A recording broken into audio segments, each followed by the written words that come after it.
Revenue earning సిటీగా అమరావతిని అభివృద్ధి చేయాలని సీఎం చంద్రబాబు అధికారులకు దిశానిర్దేశం చేశారు. రాజధానిలో చేపట్టే నిర్మాణాలు ఐకానిక్ గా ఉండాలని, వాటిల్లో తెలుగు సంస్కృతి సంప్రదాయాలు ప్రతిబింబించాలని సూచించారు.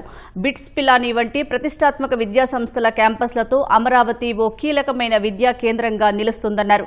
2027 నుంచి అడ్మిషన్లు ప్రారంభిస్తామని బిట్స్ పిలానీ ప్రతినిధులు సీఎంకు తెలిపారు. సచివాలయంలో సీఎం చంద్రబాబు అధ్యక్షతన 60వ CRDA అథారిటీ సమావేశం జరిగింది. ఇందులో రాజధాని నిర్మాణానికి సంబంధించిన వివిధ ప్రతిపాదనలకు ఆమోదం లభించింది. అమరావతి క్వాంటం వ్యాలీలో ట్విన్ టవర్ల నిర్మాణానికి 1208,41 లక్షల వ్యయం చేసేందుకు పాలనా అనుమతి ఇచ్చింది. అమరావతి సచివాలయం, GAD, HOD టవర్ల నిర్మాణంలో ఫాసెడ్, గ్లేజింగ్, క్లాడింగ్ పనుల కోసం 2,540 కోట్లు వెచ్చించేందుకు CRDA అథారిటీ గ్రీన్ సిగ్నల్ ఇచ్చింది.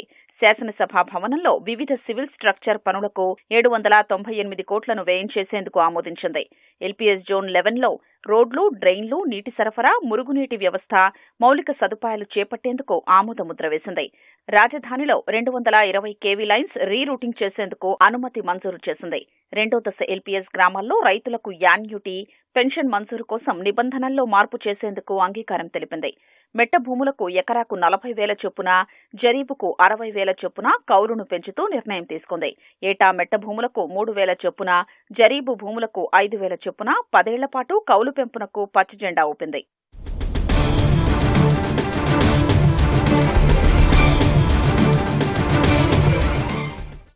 రాజధానిలో వివిధ సంస్థలకు భూముల్ని కేటాయిస్తూ మంత్రివర్గ ఉపసంఘం చేసిన సిఫార్సులకు CRDA అథారిటీ ఆమోదం లభించింది.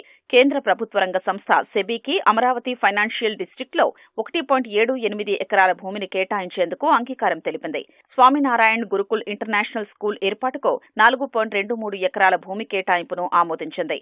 అగ్నిమాపక శాఖకు రాయపూడి వద్ద 2 ఎకరాల స్థలం, DAV పాఠశాలకు నెక్కల్లు వద్ద 3 ఎకరాలు, ఆప్కాప్కు రాయపూడి వద్ద 0.49 ఎకరాల్ని కేటాయించేందుకు ఆమోదం తెలిపింది. రాజధాని ప్రాంతంలో మౌలిక సదుపాయాల కల్పనను వేగవంతం చేయాలని సీఎం సూచించారు. నగరాన్ని విజయవాడతో అనుసంధానించేందుకు కృష్ణానదిపై నిర్మించే బ్రిడ్జిను ఐకానిక్ గా కట్టాలన్నారు. గవర్నమెంట్ కాంప్లెక్స్ నిర్మాణంలో భాగంగా చేపట్టే అసెంబ్లీ లాంటి భవనాల్ని సందర్శించే వారికి అద్భుతమైన అనుభూతి కలిగేలా నిర్మాణాలు ఉండాలని తేల్చి చెప్పారు. రాజధానిలో చేపట్టే ప్రతి ప్రభుత్వ కార్యాలయం వినూత్న డిజైన్లతో ఉండాలని ఆదేశించారు. ఇన్నర్ రింగు రోడ్డు నిర్మాణ ప్రక్రియపై కార్యాచరణ మొదలు పెట్టాలన్నారు. రాష్ట్రానికి ఓ గ్రోత్ ఇంజిన్గా అమరావతి ఉండాలన్నారు. రాజధానిలో నిర్మించే ఎత్తైన ఐకానిక్ భవనాల నిర్మాణానికి ఓ ప్రత్యేక ప్రణాళిక ఉండాలన్నారు. నవనగరాలతో పాటు నగర విస్తరణకు భవిష్యత్ ప్రణాళికలు ఉండాలన్నారు. బ్యాంకులు, ఆర్థిక సంస్థలకు ఫైనాన్షియల్ డిస్టిక్లోనే స్థలాలు కేటాయించాలని స్పష్టం చేశారు. నీరు, విద్యుత్, గ్యాస్ అవసరాలన్నీ ప్రజలకు డక్ల ద్వారా సరఫరా జరిగేలా చూడాలని దిశానిర్దేశం చేశారు. సచివాలయంలో సీఎం చంద్రబాబుతో సమావేశమైన బిట్స్ పిలానీ సంస్థ ప్రతినిధులు రాజధాని ప్రాంతంలో నిర్మిస్తున్న క్యాంపస్ పనుల పురోగతిని వివరించారు. బిట్స్ క్యాంపస్లో క్వాంటం, AI విభాగాన్ని ఏర్పాటు చేస్తున్నట్లు తెలిపారు. 3 దశల్లో బిట్స్ పిలానీ క్యాంపస్ నిర్మిస్తున్నామని, మొత్తం 10,000 మంది విద్యార్థులు విద్యను అభ్యసించేలా తీర్చిదిద్దనున్నట్లు వివరించారు. సంస్థ విస్తరణ కోసం 250 కోట్ల మేర వ్యయం చేయనున్నట్లు తెలిపారు.